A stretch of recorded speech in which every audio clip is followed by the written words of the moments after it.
Jack, I think the first thing, there's lots of things we need to know about you joining Red Bull KTM again, but the first thing I think a lot of fans will really want to know is, does a shoey actually taste that good when it's full of Prosecco on the podium afterwards? Generally, anytime you're on the podium, I don't think it'll matter what you're drinking, it's going to taste pretty good. So no, it's not too bad. The Prosecco is generally lukewarm anyway. It's been set up on the podium, obviously, the whole race. So she's generally not in the best condition anyway. But no, any sort of cause to celebrate or have a shoey is generally the emotions sort of make it taste unreal. KTM have a unique motorsport story, Jack. How does it feel for you to be rejoining this effort and to be a part of that MotoGP story that's now 7 seasons old?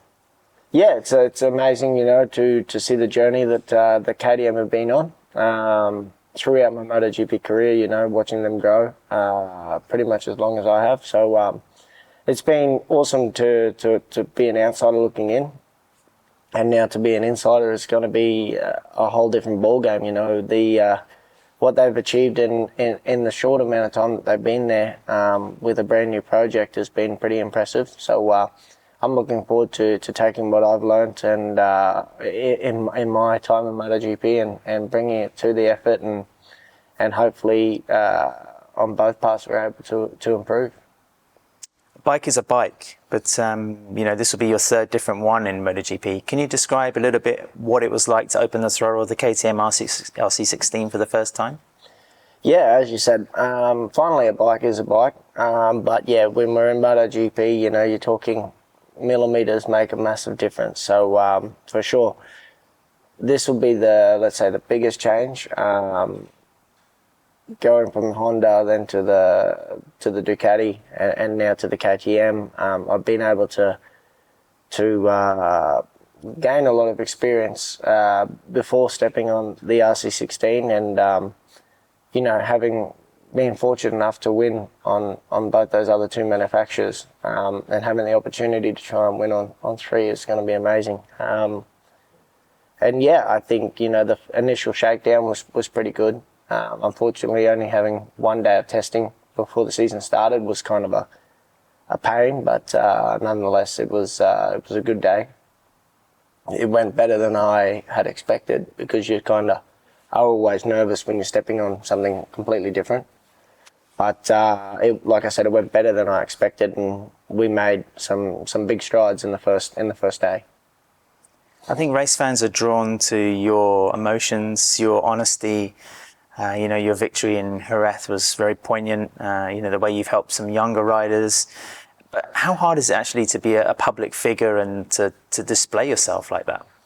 Oh, it's not too difficult. I mean, at the end of the day, I'm a normal bloke like anybody else, so that's the way I sort of see myself as, no different to anybody else. My job is riding a motorcycle, but, at the end of the day, we're all skin and bones, so it doesn't change that, or it doesn't change the human factor of it, I guess.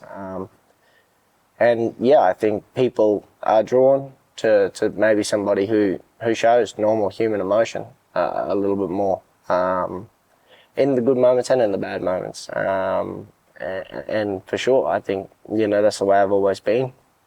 And yeah, as you said, I mean, people are drawn to it a little bit more. I think people can relate to it a little bit more, so it is kind of good. I think especially in our sport, in this day and age, a lot of people are almost robotized or robotic in their emotions, whereas I think, the fans themselves like somebody that they can relate to and somebody that they can understand, and, that we all sort of go through that roller coaster that is life. Jack, it seems that the pressure in MotoGP is somehow higher than ever. There's a clock above you to perform and get the results done. How crucial is it going to be for you to adapt to a new surroundings, new motorcycle, and hit the ground running and get those results? Of course. I mean, we all want to do well immediately from the first race. But we've got a little bit to go before then. As you said, there is a clock on everybody. Everybody wants results. There's a lot of money, a lot of time, a lot of, people's power, a lot of people's effort invested into the project. So of course, it all comes down to the rider at the end of the day. But you know, I try not to focus too much on that. I know if I can get myself comfortable throughout the tests and understand and really make this bike my own, then I'm sure we'll be able to, with my experience, with my knowledge, we'll be able to take the best out of the bike and hopefully be pushing for those good results. KTM have a desirable collection of dirt bikes. I hope you got some written into your contract. But did you experiment at all over the winter? Yeah, well, anyway, I've been probably one of their most loyal customers the last 7 years, with the other manufacturer not producing a dirt bike. So I've been a good customer, and yeah, just continued on the collection. I mean, updated to the 23 450s, and then I'm waiting now. I've just sold my 252 stroke, and I'm going to update to the 300 TPI, and waiting on the 125. So the 2 strokes haven't quite made it. I've got my 125 still. I haven't got rid of that. I love that thing, so I'll wait and see. Are the dirt bikes still an effective training tool for you? Definitely. I love it. At the end of the day, it's what I've always done. It's probably my biggest passion outside of MotoGP. It's just something that sort of, no matter how old I get, it sort of brings me back to the grassroots of motorcycle racing and makes you understand why I fell in love with the sport. 2023 should see 21 rounds, longest calendar ever. It's a lot of travelling, a lot of time away from home. You know, building a good team around you is going to be one of the most important factors. And again, as we commented, people, MotoGP fans, can see that you're a guy who likes to make a group around you. I mean, how kind of difficult is that sometimes to do? It's not difficult. At the end of the day, you know, we spend a majority of the year with these guys, and you know, as a rider, you're putting your life essentially in their hands, with every nut and bolt that goes in that bike. So I like to have a good relationship with my crew. You know, 2023 is going to be a really, really different year, I think, with the sprint races coming in. So we'll be relying on those guys now more than ever.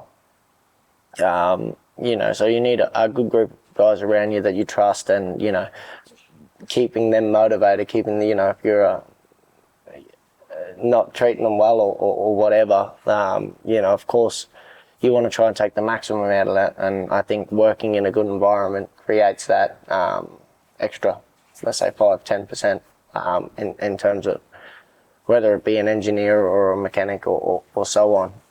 It creates, you know, them to go the extra mile a little bit more. When you're already asking a lot out of somebody, you know, they start the weekend on generally a Tuesday afternoon and they don't knock off till Sunday, and they are pushing the whole time, trying to do the best for you. So the least you can do is try to create a good environment for them to work in. Lastly, as we said, MotoGP is intense and it's tight. Can you just try and define what it's like to be a professional athlete, a Grand Prix winner, you know, a top flight racer in this category in 2023? Yeah, it's cool. I mean, looking back on it, it's amazing to still be here, to still be doing this in this day and age, because, as you said, the level is ridiculous at the moment. There's that many good bikes, there's that many great riders. And the times and the races and everything are now closer than they've ever been. So it's amazing to be a part of the championship and be one of those guys at the front in such a competitive time in our sport's history. You know, to be even associated with some of the names there is awesome.